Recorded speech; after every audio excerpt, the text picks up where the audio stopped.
A presidenta de Portos de Galicia respondeu á pregunta formulada pola deputada nacionalista Rosana Pérez sobre o proxecto de ampliación dos atraques e a remodelación do acceso ao Porto Comercial da Pobra.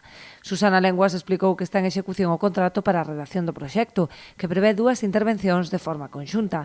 Por un lado, a sustitución parcial do inicio do Peirao por unha solución permeable que beneficia a rexeneración dos bancos marisqueiros da zona e, por outra, a ampliación da zona de atraque cara ao interior do Porto. El análisis contempla conjunta inicialmente dos intervenciones que interfieren entre sí.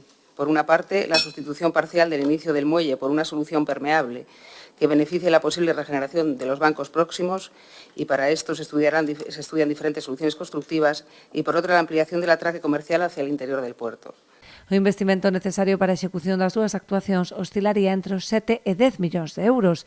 Daí a importancia de avaliar detalladamente a través dun novo estudo a axitación da dársena, a hidrodinámica e as correntes, para garantir que repercute positivamente na mellora da produtividade.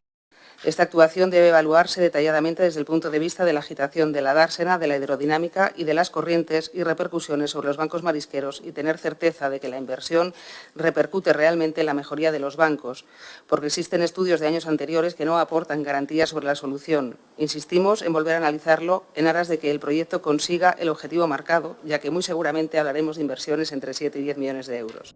A presidenta de Portos de Galicia lembrou que o seu departamento investiu nos últimos anos 1,3 millóns de euros no Porto Pobrense en diversas actuacións, como a renovación dos pantaláns, a reposición de firmes e pavimentos ou a instalación do control de acceso beira ao comercial.